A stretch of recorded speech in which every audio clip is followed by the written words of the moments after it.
So I'm just going to do a quick video to show you it starting from cold. I'll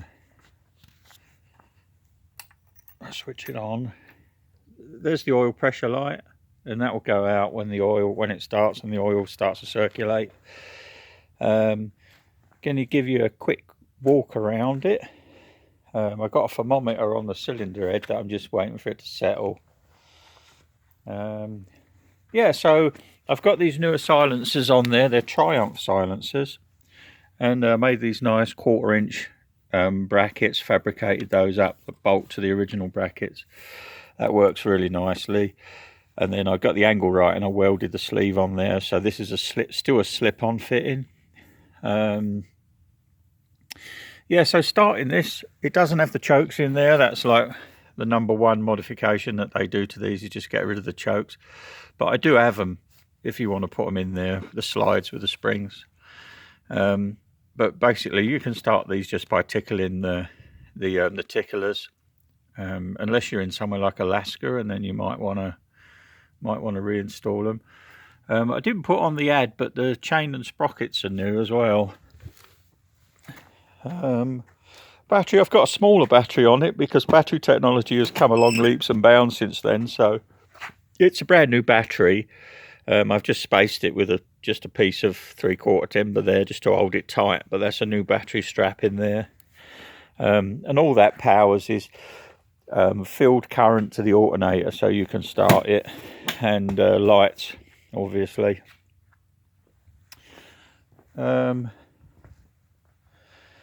Yeah, so the way you start it is to tickle a nice flow through the carburetors, through these ticklers here, and then hold them down, and then you give it like a 1/4 inch on the throttle and kick it, and if it doesn't go, tickle it again.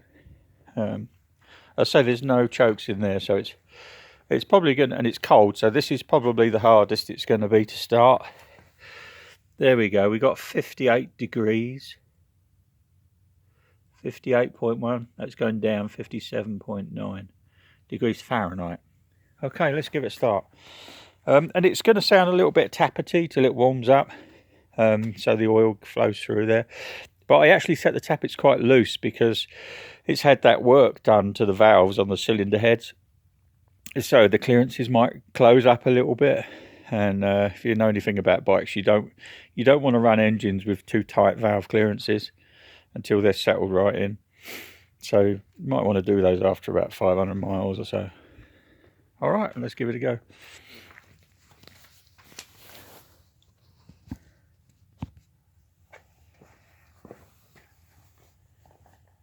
So get yourself a rag, put your gassy rag in there,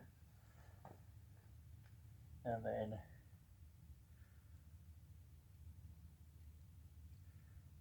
push them down 3 or 4 times and hold them down, and kind of pump them a few times.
There you go, no smoke.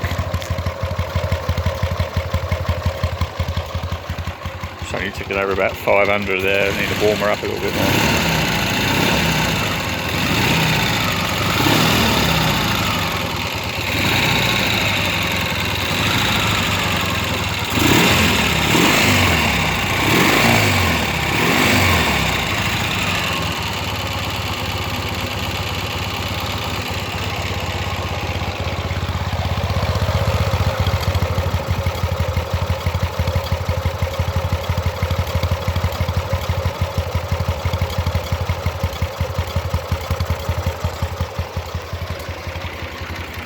You'll see the oil pressure lights out.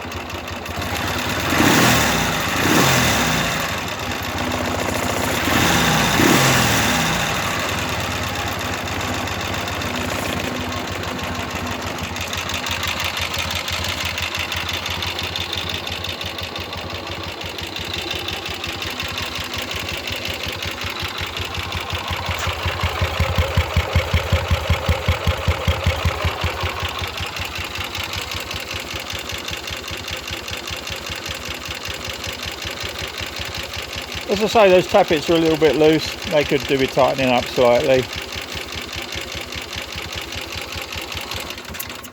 Oh, it's still a bit cold. But there you go, it gives you a good idea that, you know, it starts and runs fine.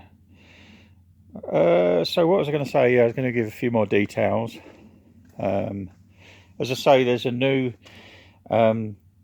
bearing, thrust side crank bearing in there, which is the was like an $80 bearing from the proper Colorado Bonneville shop.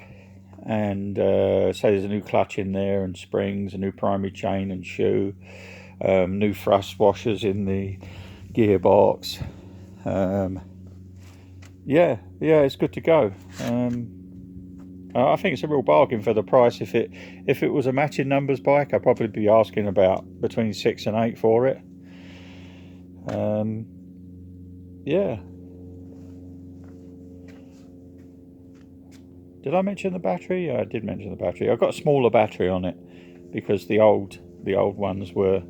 Battery technology's changed, but it's a new battery. Horn, I've got a modern horn on there. I've got the original brackets, if you want to put the horns back on there, that originally came with it.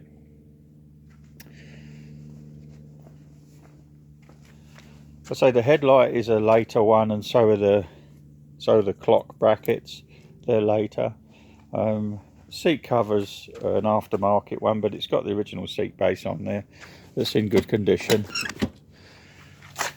But there's no rust on that, hardly at all. And there's this slightly smaller battery in there, but it's all nice and secure. Speedo drive, that's brand new, and so is the cable. You need to get the Speedo service. It's just bouncing around. The tacho works fine, tachometer.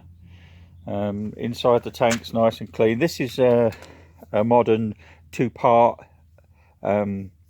polyurethane clear coat on top of the original finish that was just keyed. You know, it was just keyed enough to give a good tooth for the 2-part paint. I think I used 800 or 1000. I think it was 800 to key it. I used to restore and sell classic cars as well, so I got all the equipment. So there you go.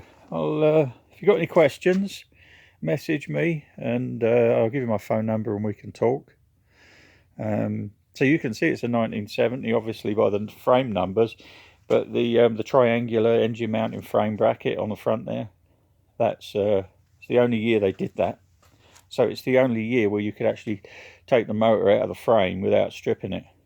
Well, without taking the rocker boxes off and stuff, you know. All right, well, thanks for looking. Good luck.